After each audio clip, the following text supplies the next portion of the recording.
This year, ACK Talks will hold a program to examine art, society, and our own resilience from a variety of perspectives with the aim of enhancing conference functions and building a community centered on culture and the arts.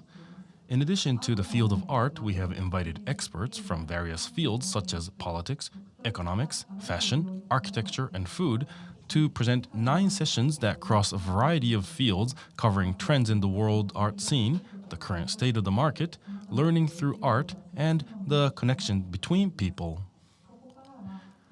We are pleased to welcome Ms. Annaïg Chatain, Dean of Academic Affairs at Ecole de Louvre, Paris, and Mr. Tadashi Kawamata, artist, and Mrs. Nobuko Nakano, brain scientist, for our talk titled How Art Enriches Us, the Connection Between Education and Art. So let's get started.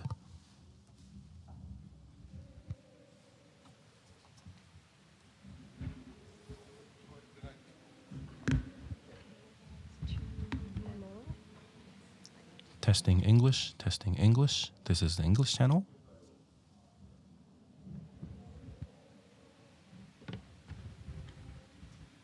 Okay, can we get started? Yes. So, hello everybody, my name is Kawamata. And from now, we will go do our self-introductions from now.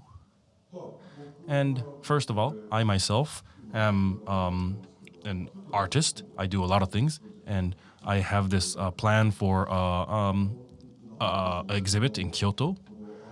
And I'm not sure why we have so many art fairs. And, I've never seen this in my life. I can see there are so many art fairs these days. You have it in Tokyo, in Nagoya, Fukuoka, so in all other cities in Asia as well. And in Europe as well, of course, they are really booming with so many fairs. So around the world, many major galleries are probably holding a fair every month almost. So I've never seen that in my career. So I guess we have younger upcoming artists being able to sell their work and then make a living. That's a great thing. But I wasn't expecting the art business would become so commercialized and, which is not good or bad. So I just think it's so crazy from the world I know. But, I've been invited here as well, so that's part of the craze. But I think this is really crazy. And I think everybody should think about this situation. Okay, so go ahead. Okay, good morning, everybody. And thank you very much for joining us from early in the morning. I'm glad to see so many people here in the venue. And I was drinking so many cups of coffee to wake up myself. So I am a neuroscientist myself. And there are questions saying, why are scientists in the art field? I get that question a lot. To me, it's seamlessly connected. But to many people, they think they are totally different. Science and art could be on polarizing different sides. So today, maybe I'll be able to talk a little bit about how those two seemingly polar things are connected at the roots. And also, regarding those fundamental issues, Annaïg here is the expert in medieval art, and then she is at Ecole de Louvre. So I would like to ask a few questions and then dig deeper into my roots as well.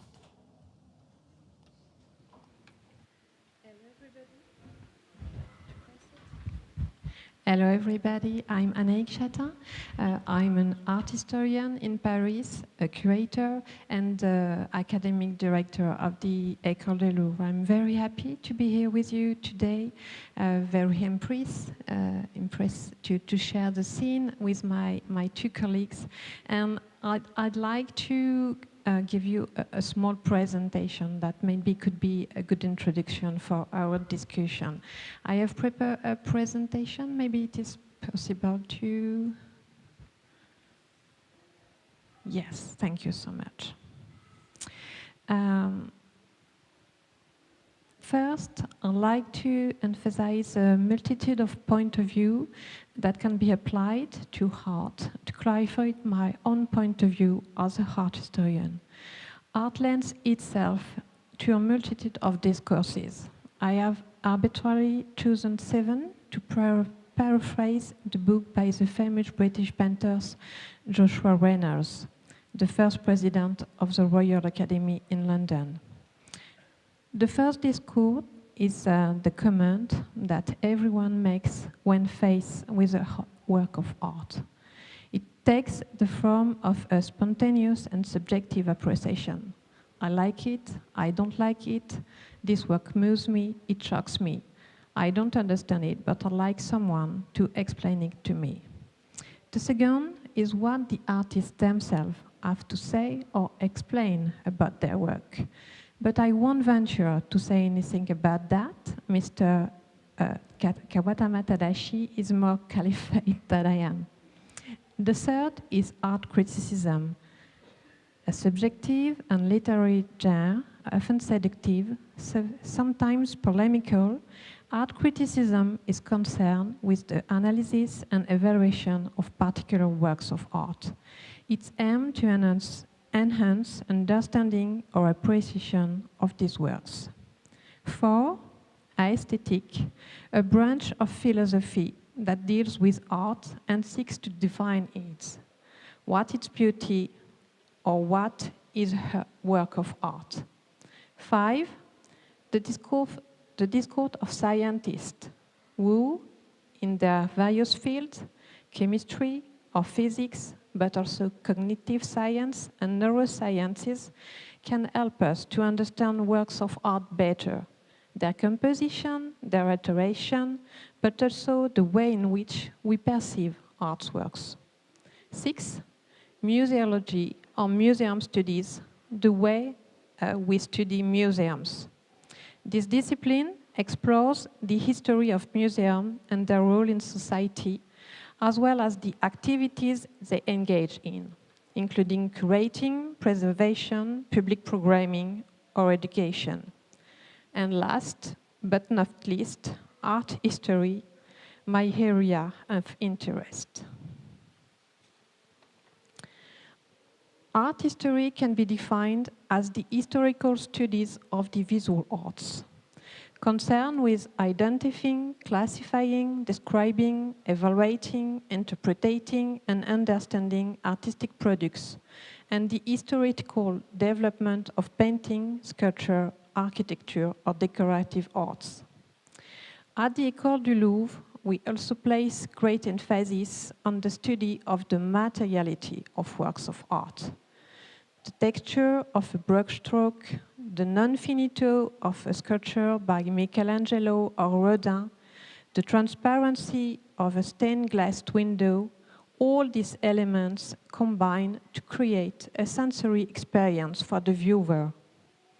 By harnessing the power of materiality, artists skillfully transform materials into art objects. The specific materiality of work of art is not only an indication of how it was made, a testimony of the historical and cultural context in which it was created. It is also fundamental to appreciating its meaning and exploring its aesthetic import.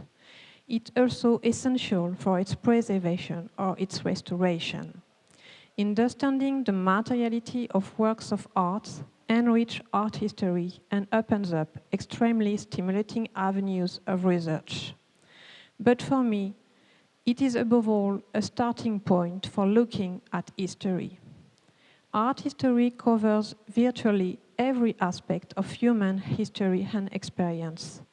By questioning and looking closely at works of art, what they represent, art history enables us to come into contact with the ideas, rituals, and beliefs of civilization. It's an open book on history, on others, and finally, a starting point for understanding the world we live in.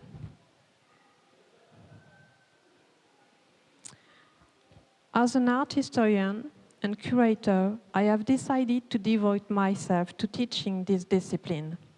And I can't resist introducing you to the Ecole du Louvre, which for me represents one of the best examples of what art history teaching can be.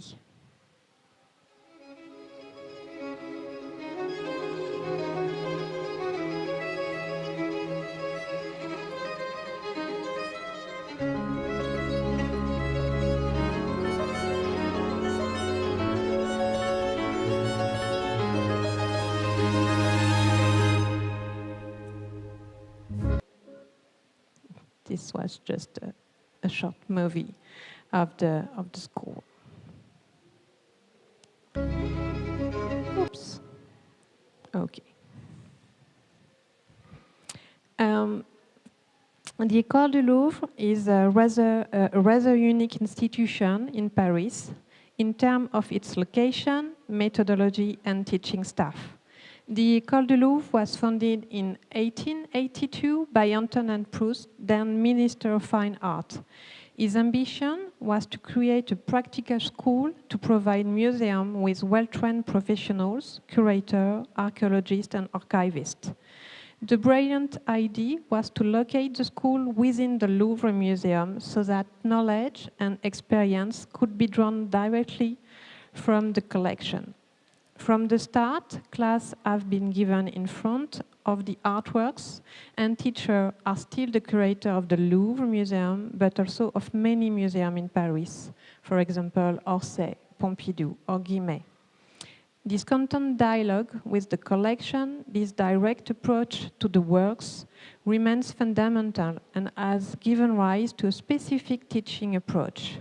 At the École du Louvre, students learn to look closely art and in-depth at art, to analyze its materiality and to identify techniques. We also give them a solid and comprehensive grounding in art history, enabling them to place this work in their proper historical and cultural context. Specific attention is paid to the acquisition of method and skills in observation, analysis, and contextualization in order to develop a genuine intelligence of the eye. The second feature is that most of our teaching staff are curators and heritage professionals.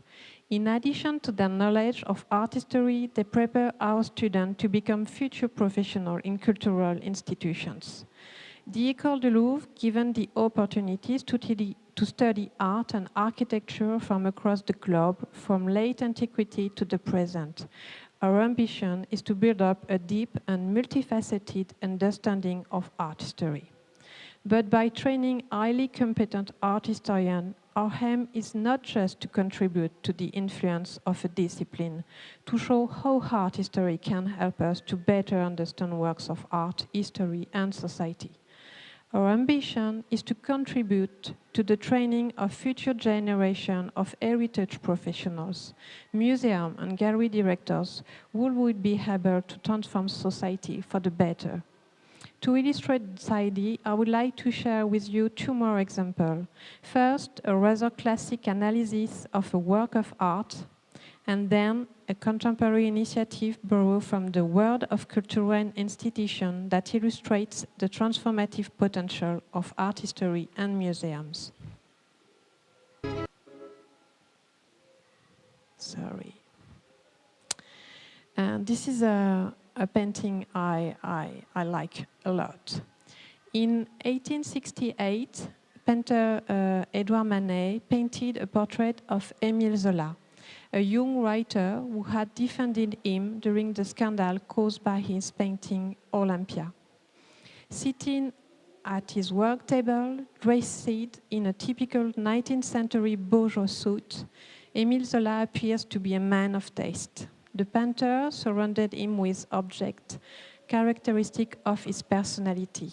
On his desk, a number of books and an inkwell symbolize his profession as a man of letters. In his hand, he holds a book, probably L'Histoire des peintres, The History of Painters by Charles Blanc. At that time, Edouard Manet was a young painter of 36. His main success was the scandal of his painting Olympia. Presented at the Salon in 1865, the painting shocked the public with its subject and its frank, uncompromising pictorial language. Émile Zola was then a polemical 26-year-old journalist who had just published his third novel. The writer, however, came to Manet's defense, publishing an article on the merits of a new style of painting that focused on depicting everyday life and the realities of the modern world, values he shares too. To thank him for his support, Manet offered to paint his portrait. This painting can thus be read as the portrait of an intellectual friendship between two young artists in search of recognition. If you look closely at the painting, you will see several images hanging on the wall behind Zola on the top, just here. A Goya engraving after Velázquez's Triumph of Bacchus, a black and white reproduction of Olympia, and a Japanese woodblock. These three works signal the young painter's tastes and can be interpreted as an artistic manifesto. Manet chose to reproduce a Japanese woodblock from his own collection, a restored by Utagawa Kuyani.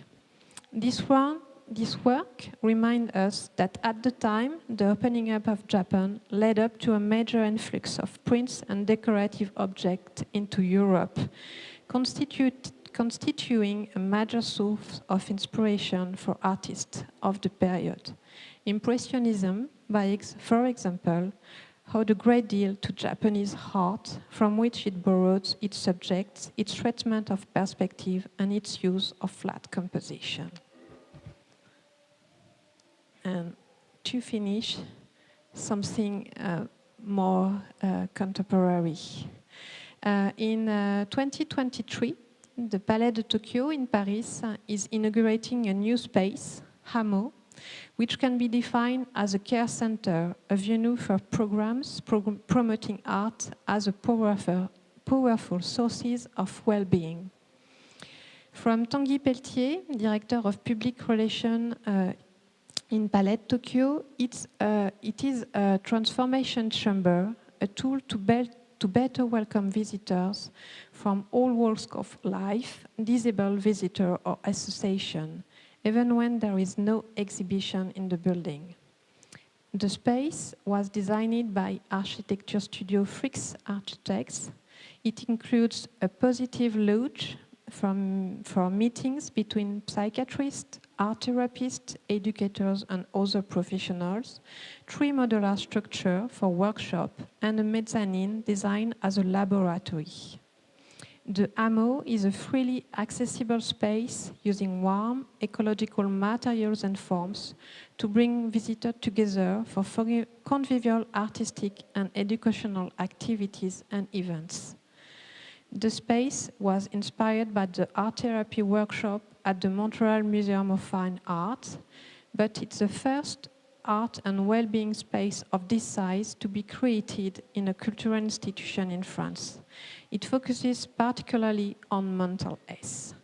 I have chosen to present this project to you not only because it is located in the Palais de Tokyo in Paris, which was a perfect coincidence for this morning's talk, but above all because this initiative is based on the idea that visiting museums or heritage sites can offer numerous benefits for health and well-being. Recent studies tend to show that museums can play a crucial role in promoting social ties and community involvement. Sharing a visit or an activity allows people to meet others, exchange views and ideas, learn together, and share enriching experiences. This social interaction not only helps to strengthen the sense of belonging, but also provide opportunities for personal growth and development. By providing opportunities for learning and leisure, museums enable people to develop new skills, experience positive emotions, experience positive emotions, hope, pleasure, and optimism, and boost their self-esteem. The serene atmosphere in museum galleries can also serve as a sanctuary from the hustle and bustle of everyday life, allowing visitors to relax and recharge their batteries. Studies have shown that exposure to art can reduce stress levels and improve mood and well-being. By adopting innovative programs and initiatives, museums can be valuable resources for improving individual and collective well-being. And this example is for me a perfect conclusion to highlight the importance of art history and museum in the society today. Thank you so much for your attention. Right, thank you very much. So, Annaïg, I think this is your first time visiting Japan, so what do you think of Japan? Japan, your first time, right? Yes, exactly. It's wonderful. It's the first time I have the chance to discover Japanese art, and it's always yes, a pleasure to discover the culture of others and to have the opportunity to try to understand your aesthetic, your history, your heritage. And what strikes me the most is the beauty of temple, sanctuary, and of course gardens. And I have the feeling I rediscover nature in Japan and the sense of beauty and aesthetic of nature. And that's extremely marvelous to be here and to have the opportunity to see works face to face and to discover your culture.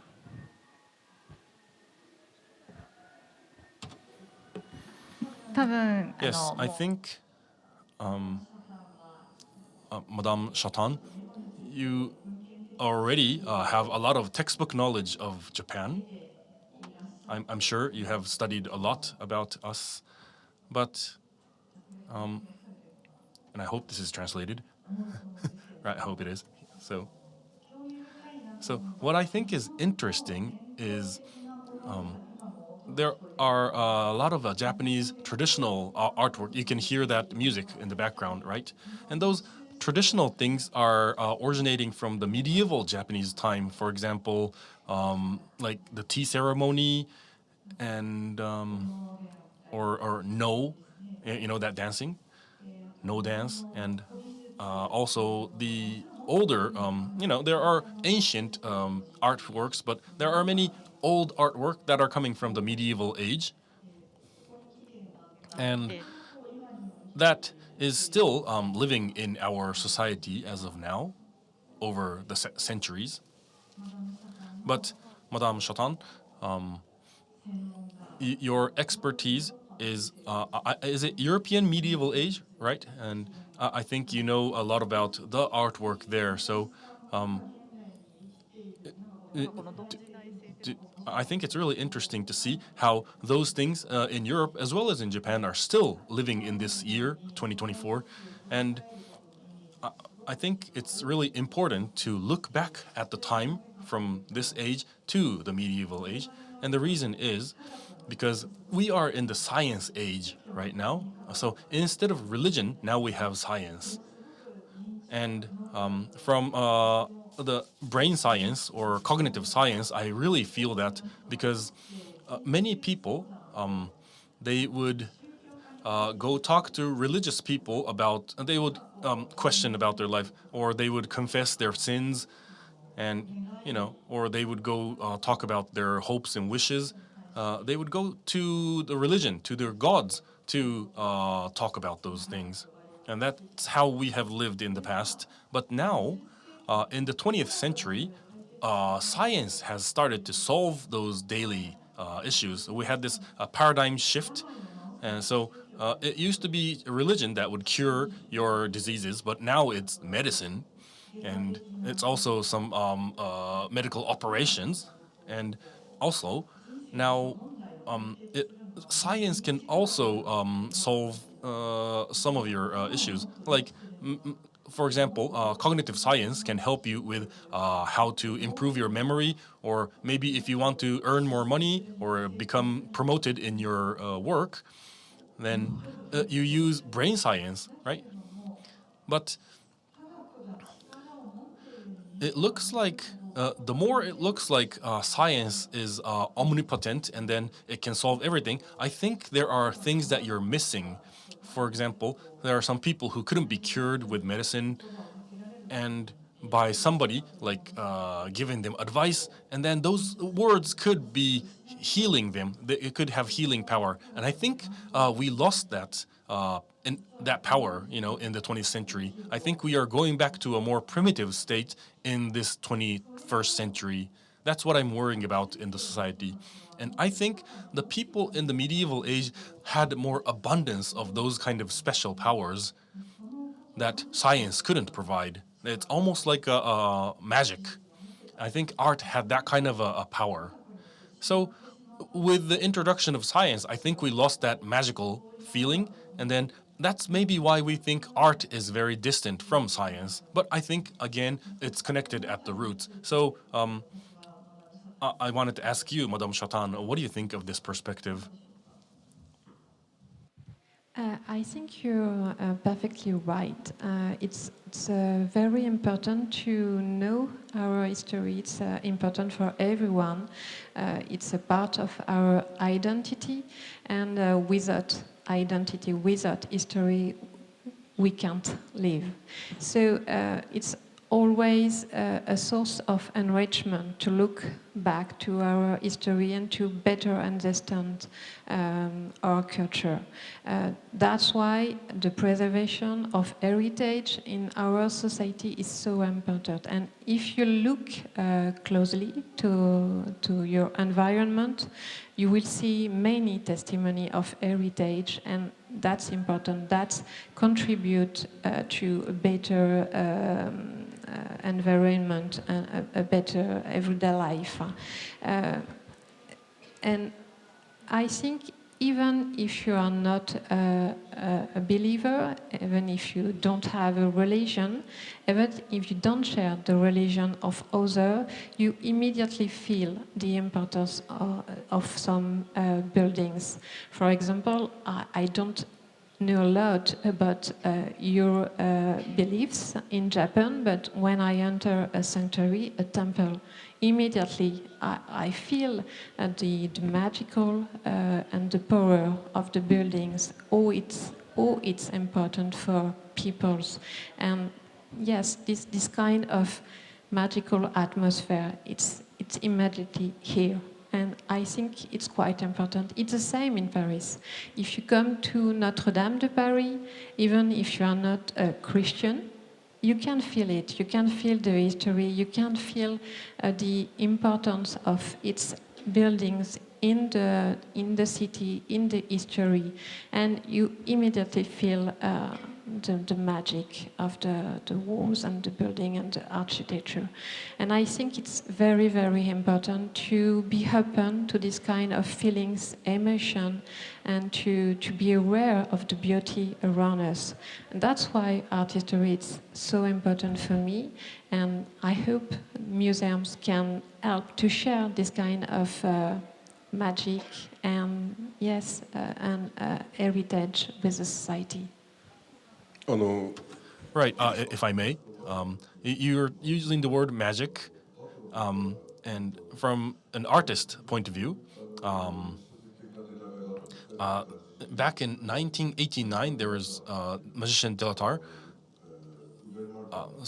There was a person called Uber Martin who made this piece. So it was about the African tribes and the locals. So they were the comparison between the African people and the contemporary people. So that was a very special exhibit. But do you know Urbain Martin very well? He was. How is he how do you think of Ubermartan? Have you seen the exhibit? 僕見たんですよ。 Well, I've seen it myself, and I thought it was, there are a lot of different elements that were mixed together, and there were a lot of accusations as well.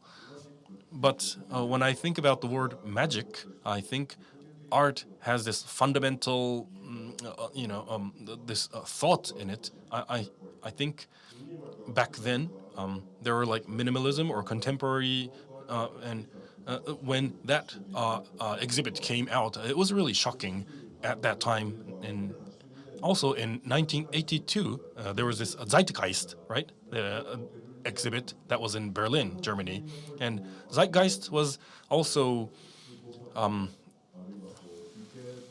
の年とか。 it was talking about sublimity or fearing things, respecting things, and so those type of people came out around the 80s, and then I think there was some awe and wonder towards art back then. So when I think about now in 2024, this relates to Nakano-san's story, but I think everything turned into more commercialized things. So that's a little bit sad that we lost that sense of awe. Yes. So what I'm interested is in the sublime feeling or feeling the awe. So the aesthetics and sublimity are, you already know about Edmund Burke. What was it? It's about sublime. So this is another philosophical word, and I'm sure everybody knows, but just to explain a little bit to those who don't know, in UK, England, there was the aristocrats. The children will go to Rome to take a look at the art, and then they would go through the Alps mountains to get to Italy. And in England, there are no mountains; there are only hills. And in the Great Britain island, the tallest mountain is like 1,300 meters, so it's a really flat place. So they never have this chance to see a tall mountain. And when they go over the Mount Alpes, it's their first time they see a mountain, and they see, the gods can make something so chaotic and something that's, they would feel they would be inspired by and be feel this awe, the feeling of this. They would be scared about looking at some big things, and that when you feel that moment, then you know that the world is not controllable. There are things that are beyond your control, and that's why we have to join forces or collaborate together, or or sometimes you have to accept things that are beyond our understanding, and from there you can create something new. So that discovery came in quite late, but that concept of sublimity, I was wondering why I was empathizing with that. Contemporary art is not always beautiful. Sometimes it could be spooky, it could be uncanny, or it could be scary. So sometimes people think, why is this art? Why is this beautiful? But that feeling is important, to feel that the world is not controllable. And by going through that experience so many times, I'm sure there is something that we can learn. And I think that's one of the themes today. So I would like to talk a little bit about that feeling of awe or sublimity or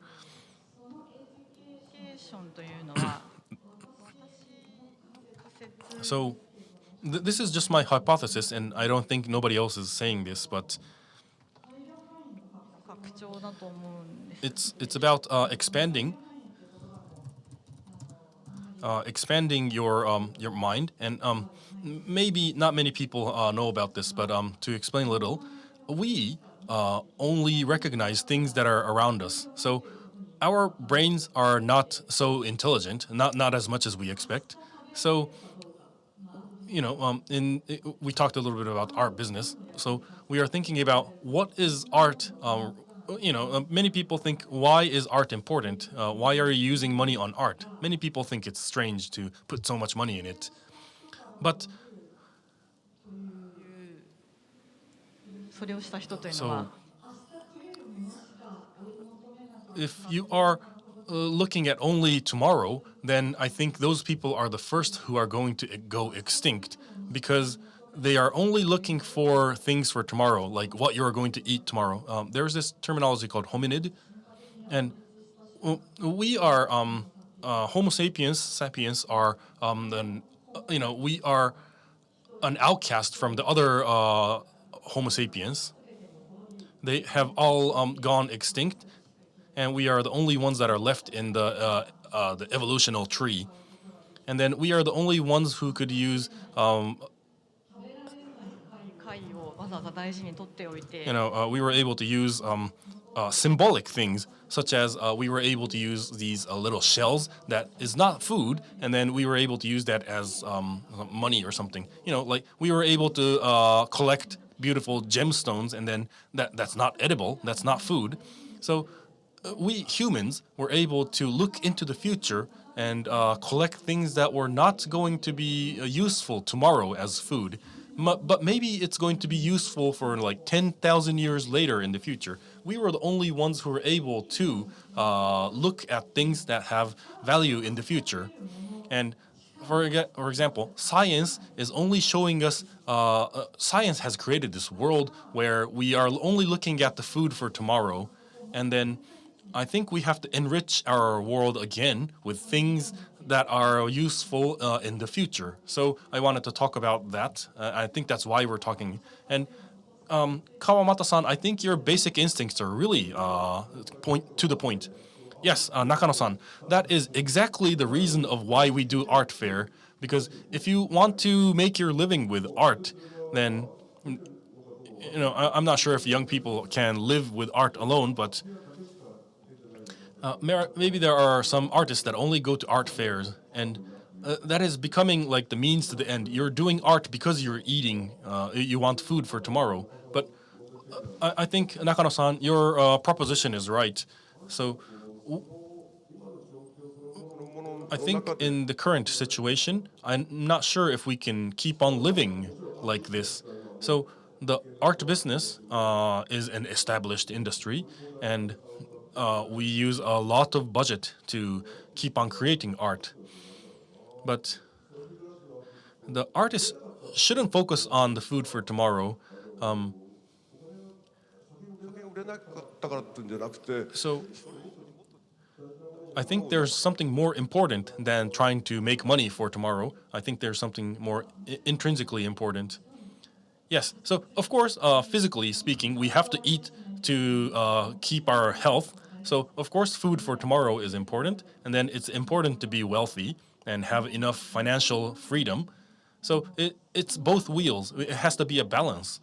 So we, of course, have to have this immediate needs, and we also have to have this future needs. We have to have this society that can appreciate both sides. But right now, I think we're skewed to one side. We are more towards this neoliberalism where, and we are trying to rectify that by using art. In the brain, you have this area where you appreciate art, and then Madame Chatain, I think you are interested in this, but the eyes, this socket is called, it's called the eye socket. And above that eye socket, you have your eyebrow, right? And you have this, and behind this, we have this orbital frontal cortex. And this is where you create the I like or I don't like. This is your preferences.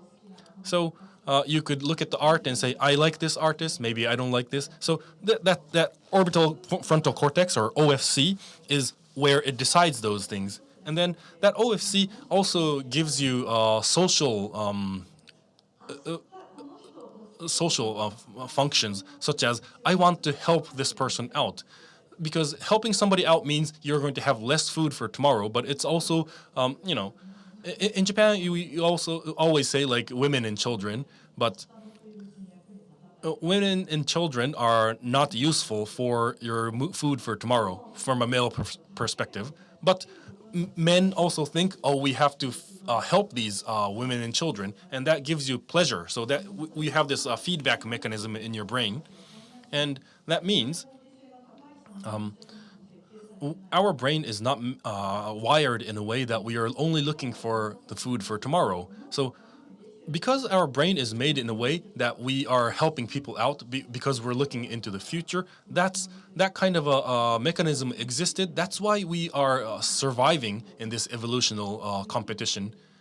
See, our brain is made to help the weakers. And then because we are ignoring that right now, we are not getting married, we're not making children, so we have a bad society. So if you help people because you want to help people, you're not really helping somebody, right? If you're helping people for the sake of helping. So one thing I wanted to say, I wanted to talk about art. I think the artists are starting to have this sense of mission or sense of responsibility. So in Palais de Tokyo, you had this exhibit or workshop where you can have do the therapy for young kids for their well-being and health, and where the community can join. So I was wondering why the artists were becoming suddenly these like good people, so to say, helping others. I think artists wanted to be people who are not useful in the society. Because we're not useful, we can have a certain role in the world. But if you look at some of the regional projects in Japan, then it's almost like a project management where you do the workshop and do the art things, and they revive the regional economics. But I don't think that's what we are supposed to do, because it's not going to succeed in the end. 何にも役に立たない An artist or somebody who is not useful to anything, that kind of existing should be in the society. And well, of course, artists can make money if they want to be, but you know, if you want to make money and that's why you're an artist, you're not going to be successful. So I think this uselessness in this society is connected to sublime feeling, or it's sublime in French. But I think the artist should transcend. We shouldn't have this sense of mission or responsibility. There's something that's beyond that, and artists have to reach that thoughts. That's that. So this old man was saying such a thing, but yes. So we're going back to the attention area, but Kawamata-san, you have this, your artwork have this really nice attraction. You will decompose the norm and creating something new out of it. You're creating an object that's a completely new sensation. It almost feels like metabolism of your body. You are destroying something and creating something new. And it also feels like our civilization as well. We destroy something and create something new. So if you look at the medieval art, you're not looking at the art itself superficially, but you're looking at it from the modern 2024 age people's viewpoint. And then from there, you will create some new cognition out of it. The modern people have a different ways of seeing this compared to the older people. So by looking at the past, by looking at 500 years ago, we can also think about 500 years into the future. And because you have to look at 500 years ago, you have to look at the past to be able to see the future. If you are only looking at 5 days in the past, you can only look at 5 days in the future. I'm sure people don't even remember what you ate 5 days ago. I don't even remember that. I can barely remember what I ate yesterday. So that's how our brain is made that way. So if you're living in that kind of a short temporal time, we are going to run out of resources, and then we are going to. I can go deep into this, but I'm not going to do so.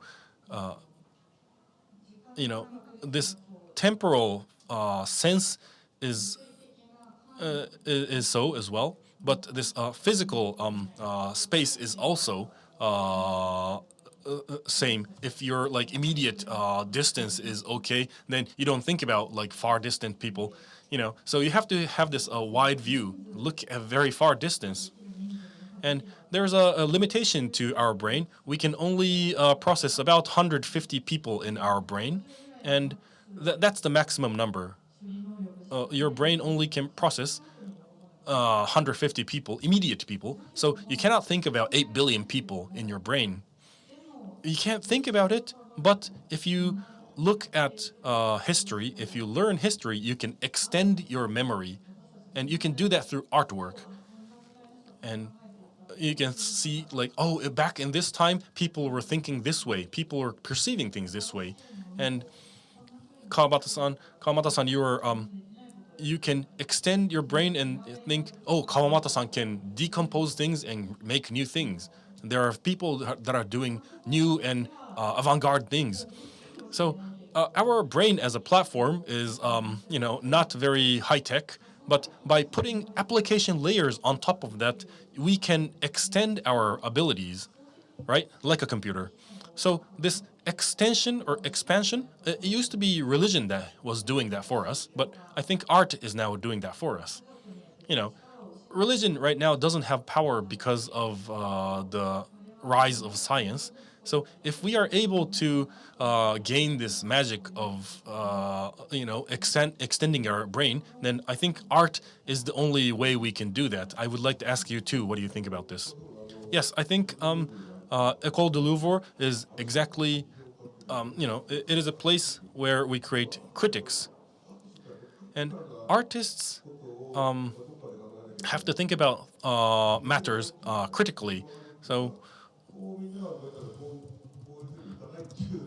we are twisted people. We don't go by the regular thinking. We have to have that kind of feeling as artists. So you have your history, you have your regular knowledge, and you do that through Ecole de Louvre. And I think the critics will appear from these kind of institutes. And in Japan, we don't have any critics. And because we don't have institutes like Ecole de Louvre, and where they teach those things. But what do you think, Madame Chatain? Do you have those critics kind of lectures? Yes, in fact, we try to develop a kind of intelligence of the eye, a way to look closely and in depth at work of arts in order to better understand them. We try to give our students a comprehensive and global knowledge of art history to all civilization, all parts of the work, from late antiquity to nowadays, to give them this very solid background in order to be able to identify, interpret every piece of art. And this kind of, a sort of marvelous database of image in your brain can allow us to identify and to understand the works around us.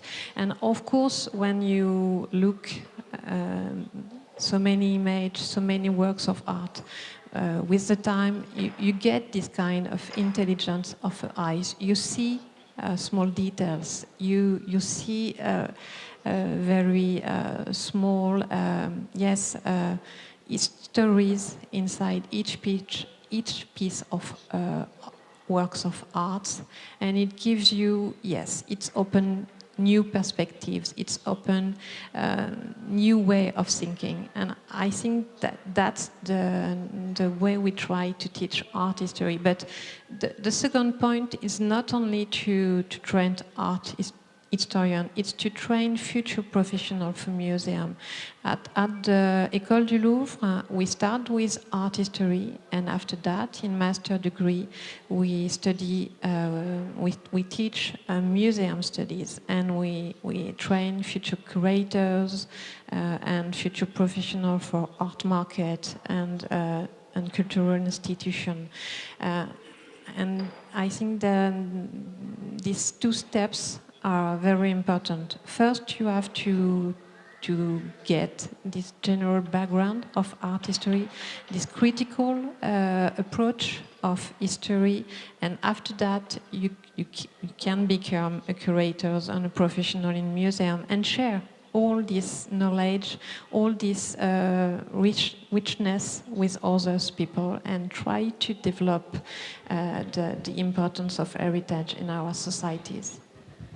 これやっぱりフランスですよ。 Right, so that's something France is really good at. And I really envy your country because you have such institutes and educational system.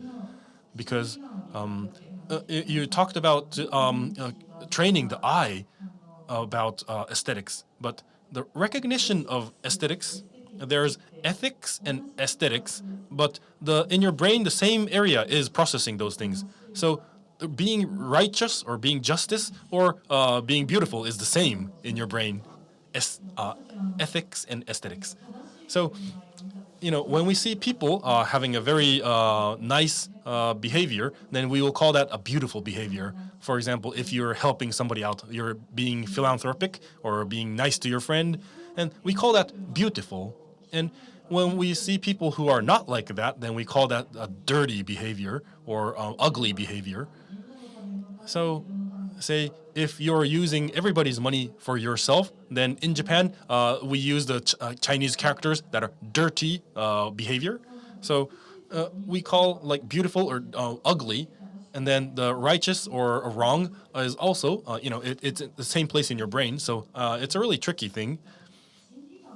So I think training your eyes of aesthetics is also training your justice or the ethics. And I think it's sad that we don't have that kind of a school in Japan, and maybe that's why we lost the war, the World War. I think after losing the war, we were taken away of those educational systems, and so that we are made controllable by the Americans. Well, I'm sure it sounds like an extreme right-wing politician, but that's how I understand it. Thank you. It's very interesting. It's different, but I don't know. When I was younger, my first wish was not to become an art historian, but to become a civil servant and to be useful in society. And first, I study to become a civil servant, and after that, I chose art history because for me it was the better way to serve the society where I live in. And I don't know if it's something.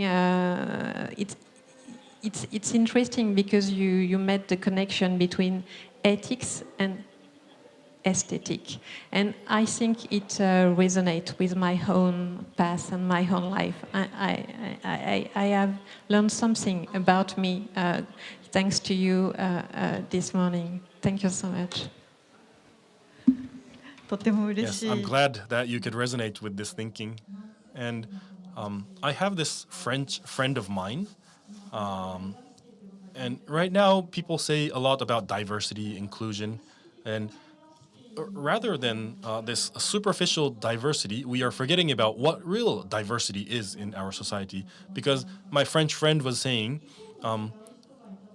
when you have people who have different opinion, Japanese people tend to choose one, or maybe one will say they will just give way to the others, and we have to choose one. But my friend, he was saying, rather than having only one opinion, having two different opinions richer, or having three opinions are rich, much more richer in the society.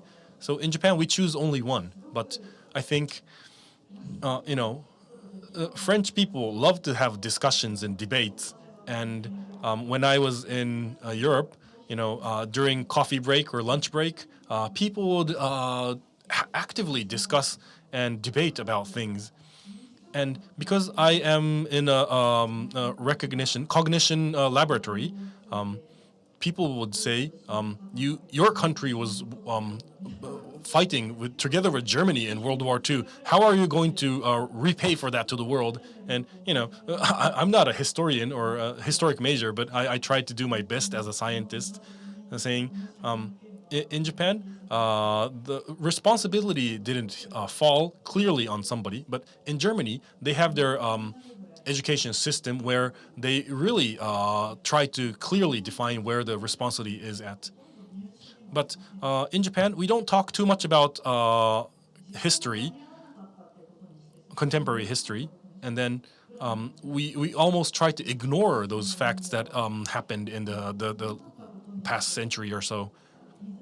And we tried in Japan, we say, let's just forget about it. It almost sounds like we're trying to forget about things. But by forgetting things, I think we are losing a lot of things as well. Because we should face those facts, what happened and what we have done. And awareness of aesthetics, you are looking at aesthetics, but you also have to look at things that are ugly to deepen your ability. By thinking we are great beings, I think we should put more feedback on ourselves and try to lower our expectations. We are not so great as beings. I think that's something we still have to do. In only 80 years after the war, people do not evolve. Maybe we are going to have the same thing. Maybe Japanese people are going to make the same mistake. So to avoid that worst outcome, we cannot give an answer from science only. So aesthetics is important. You have to look at the ugly side of your culture, and I think this holistic education is very important. But unfortunately, we don't have that system, and I'm really worried about that. So I think the art education, people call it a minor study, and I think it shouldn't be minor. It should be at the core of humans. And I think that's where we have to change our educational system. I'm really worried about our country. Yes, I was teaching at Ecole for 12 years, but I was only speaking there. It's not like I was talking about materiality, but I would go to the atelier and I was only talking with the students. I would keep on talking with people, and of course we talk in front of the artwork, and then everybody is making their own artwork. So in addition to talking at the university, after that we go to the cafe and you still keep on debating. And cafe in France, in France we have lots of cafes. We have the cafe culture.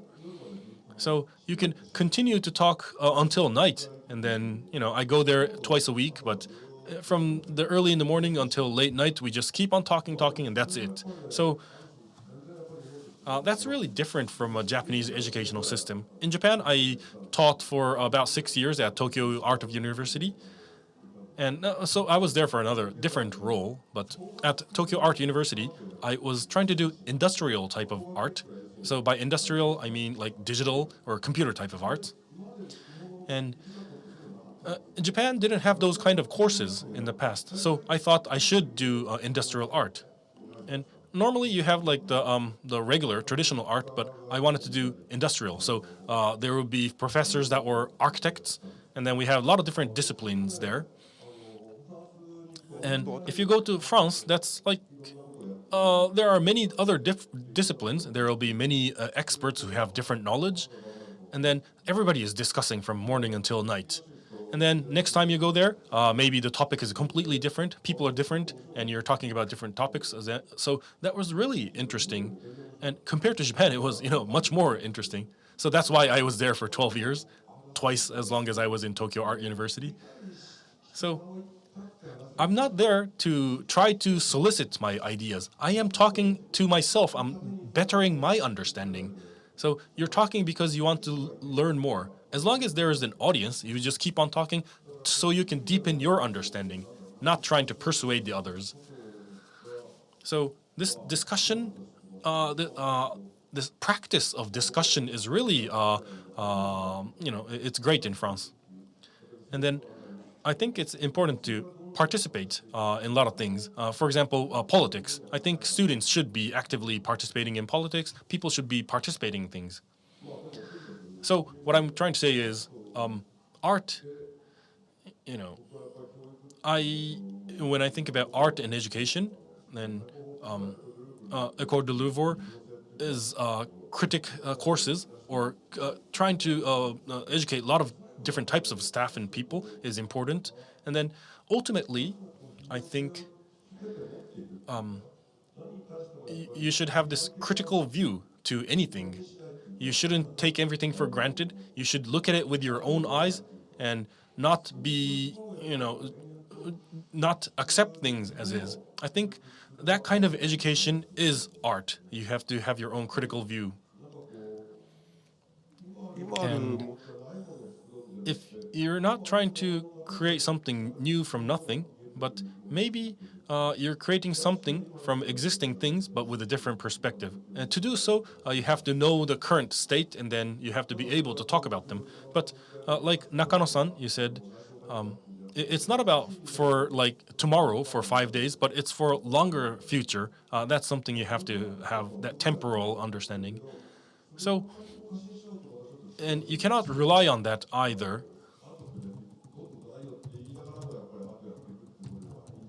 I think you should feel you shouldn't underestimate art. Right. I think it was really important you were saying you shouldn't just take things for granted.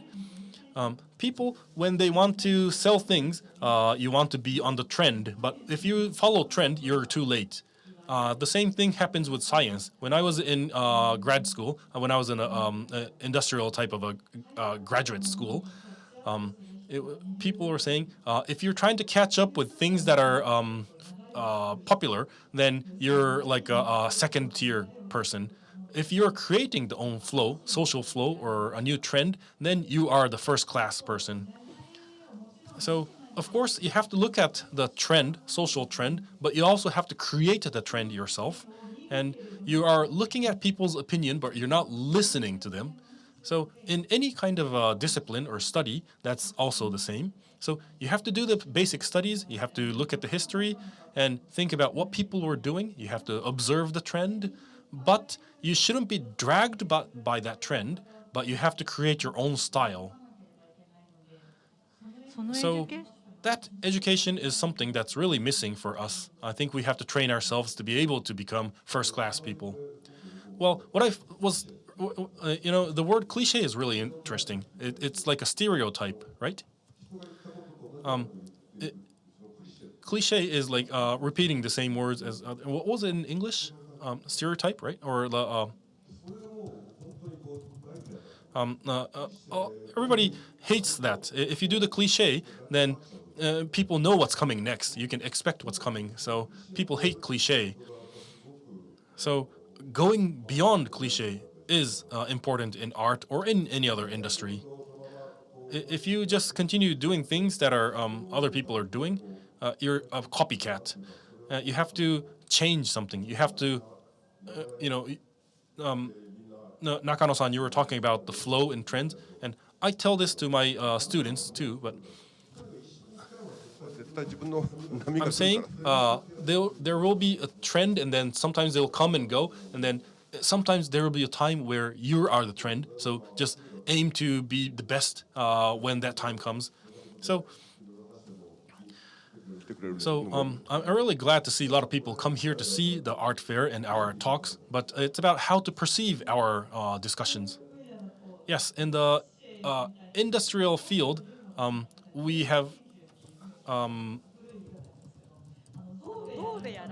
we call it the copper and iron studies. And what the study has done in copper, you do it in steel as well. And then if you do that, you get the same results. So people say that he's a stupid. So that's how we say it in the scientific field. But there is no creativity. You're just switching the material. And then, so we call that the copper or steel type of research. So if you want to create new discovery, then you have to have a new paradigm and think. you can say, oh, we all thought this was so difficult to understand, but through this type of study, you can clearly have a solution. So I think that's really cool. And then if you can do that in art too, that's great. Yes, if you go to art school, then if you say, I'm going to become an artist, then most people laugh at you because there are many people who go to a medical school and become a doctor and then become an artist, and then, or maybe you are a lawyer, but you're an artist. Most people have two disciplines. So if you go to an art school and then say, I am an artist only, I don't have anything else, then people will laugh at you.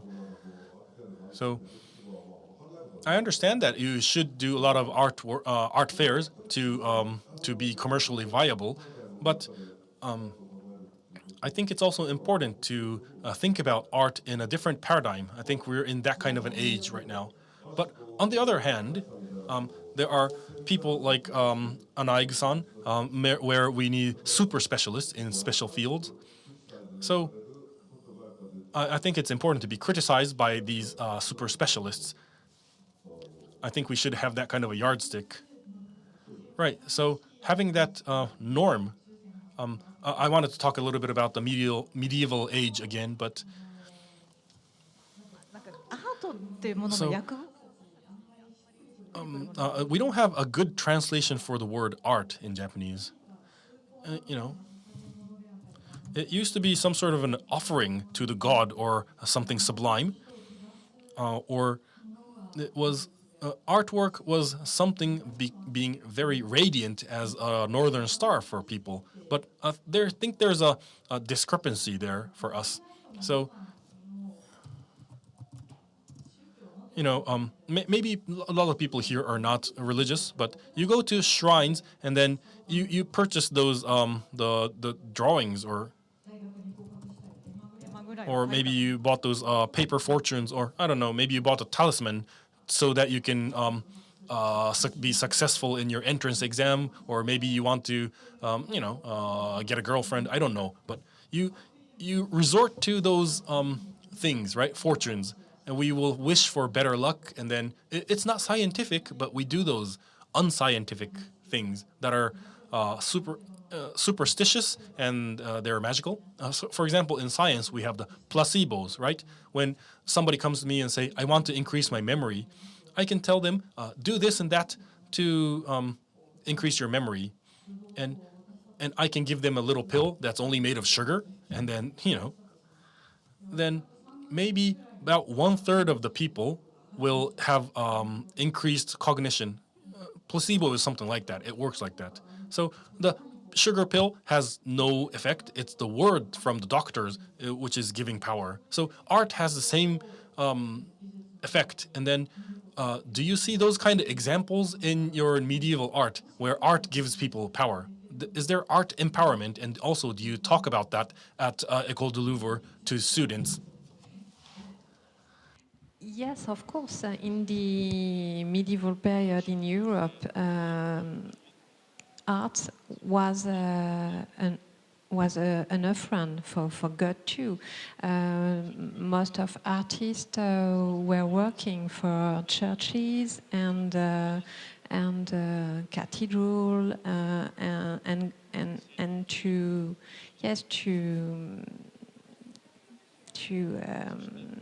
to embellish churches and cathedrals. So it was an affront to God too in medieval Europe, and that's only at the end of the medieval age, with the development of a capitalist society, that private art became to be more important in society with the development of portraits. But at the same time, art was also important to express power and to express the ideology of kings and of powerful people. これは面白い Right, です that's really interesting because those kings will have even more power through the embellishment. I think that happens a lot. And there's a thing called a mental rotation task in your brain. So say you have your left hand and right hand, and they do not overlap. They are a mirror image. They are chiral. So you have to flip your hand around to have your hands together. So if you have a lot of your images of your left hand, and then if you have to look at your right hand, then in your brain you would have to like rotate the hand around and see which one is the right hand. So it's called a mental rotation task, where you rotate things, and then men and women have different performance. There is a clear difference between genders. So せる仕掛けを we would do some things to have like a gender bias, to strengthen your gender bias, saying you are a female, you're a female, then the women will perform even less. But if you don't give that kind of bias, say, which university are you from, or something like that, then there is a less discrepancy between men and women's performance. That's really strange, right? So your performance should be the same, but by having this certain type of cognition about yourself, you have this difference in test.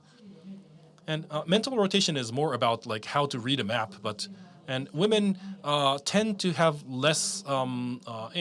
Socially, people are saying women do not how to read maps. So that's called it's called a stereotypical threat. So the society is saying women do not know how to read map, and also men are told we are strong and we cannot cry in front of people. So we try to hide those things. So there are a lot of societal threats.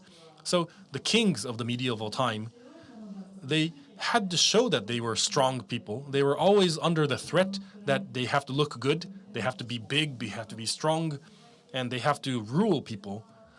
They had to have that mental threat. So, and they have to destroy people who would speak against you. And the less you have confidence in yourself, it becomes more dangerous. So, how to overcome this threat is, you have to think that you're using art as your armor around yourself. And so in cognitive science, we have psychological approaches saying you should do this, but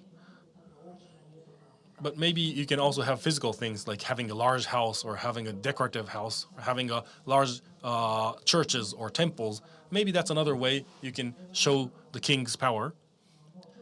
And I'm sure you've seen some of the Kyoto architecture. There are large pagodas, and there are large Buddha statues, and that's how we were showing power.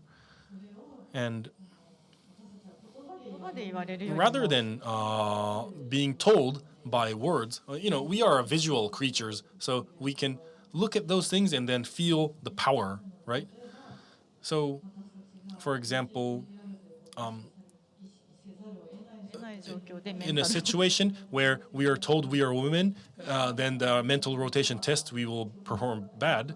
But if we can have some sort of a avatar where we look like men, then maybe we will have a better performance in mental rotation tasks. So I think the future art is maybe we can change our cognition that will go beyond our physical limitations. What do you think, two of you?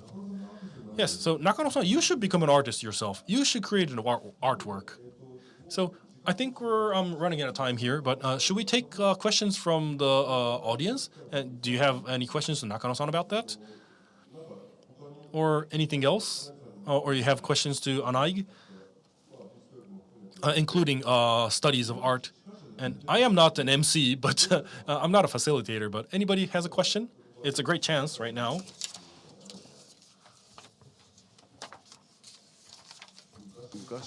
And when I did this kind of a question, somebody asked, how can I become an artist? I thought he was really stupid, and I told him, you're not going to be an artist. you will never be an artist. Any questions, anybody? No? Oh, there we go.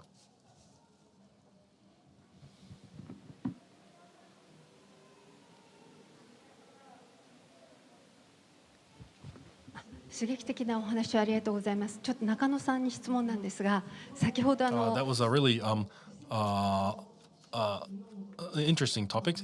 Nakano-san, you were talking about ethics and aesthetics are processed in the same place in your brain. And that part is connected. I understand that, but in this current day and age, we have so many different values and perceptions, And also, the perception of beauty is so subjective. So, is there like an absolute beauty? And how should we think about this? I have my own sense of beauty. There is none. There is no absolute beauty. No. And the true, the good, the beautiful does not exist either. So I'm sorry to deny you, but the true is something we cannot process because there is no value in whether something is true or not. The reason is, as you mentioned, it really the truth changes by context. Well, but not by context, but by the individual truth changes. So truth must be different of the truth, good and beautiful. And the yardstick for beautiful changes. You know, like who's beautiful as a woman changes over like 3 decades. You know. So in a battlefield, what's important is to kill the opponent and become, seek the truth. You know, if you are in daily life, if you kill somebody, you're a criminal. But you would be sentenced to death. But in war, you're allowed to do that. So things are flexible. So same with aesthetics. There is no absolute beauty, and the same for aesthetics. Things are flexible. That's how our brain is made. That's how we are created, and then we cannot process the truth. So you will be fooled by the fake things. When you think you are not going to be fooled by fake news, people will fall into that trap. So that's how we are made. So there is no absolute criteria for beauty. So you have to compare with other people. You have to compare with the past. You have to compare with things, and then have to have this hope that it's going to be better in the future. 他何かありますか？ Anybody else? There you go.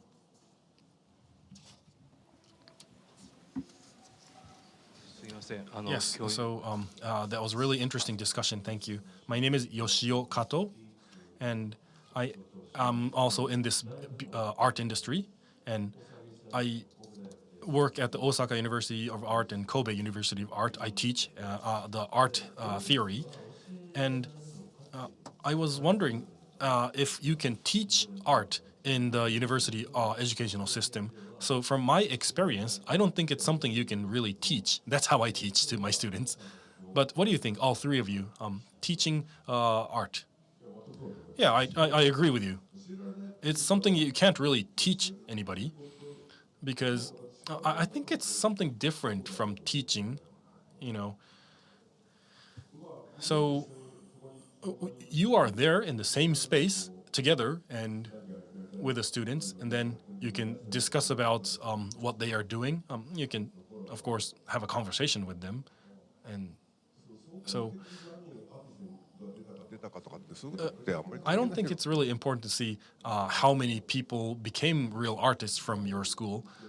And that's not why we have the art institutions or universities. I think there should be other reasons why you come here. And when I was working at the Tokyo Art University, then we had a novelist. We had one novelist who was awarded. And I thought it was interesting where an art university would come up with a novelist. And we also had a lawyer, professional lawyer as well. That's really strange. So I thought it's really interesting we would have different types of profession. So, you know, it's not like we have any lecturers who are talking about law or regulations. They came here to the school as to become an artist, but right now there's a thing called art and law. This person started this own movement, and he was the alumni of our school. And also we had an actor from our school as well. So it's not necessarily professional artists only.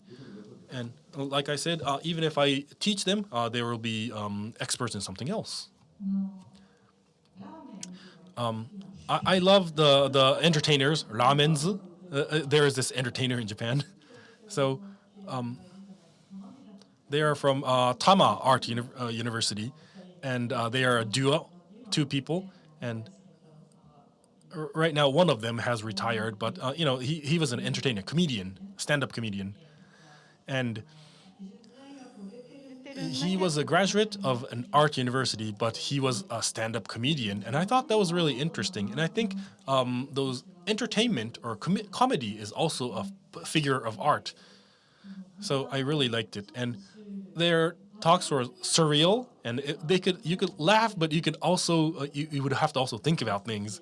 That was really interesting, and I thought art education will really enrich our society in different ways. I thought that was a prime example of art education. So I hope there will be more people like that.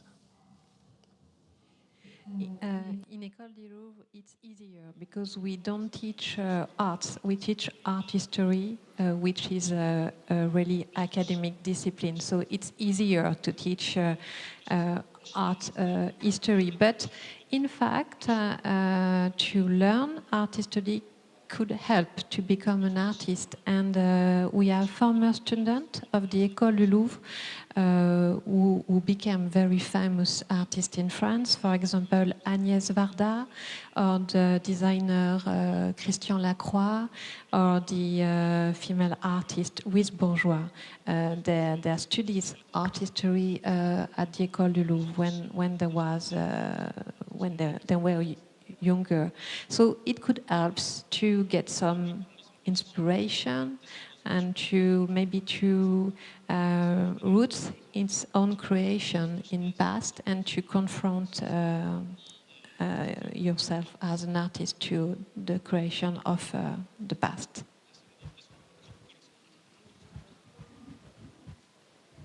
Right, so I'm sure we have a lot more questions from the audience, but we are out of time, so we would like to close today's session. Once again, please give the panelists a warm round of applause.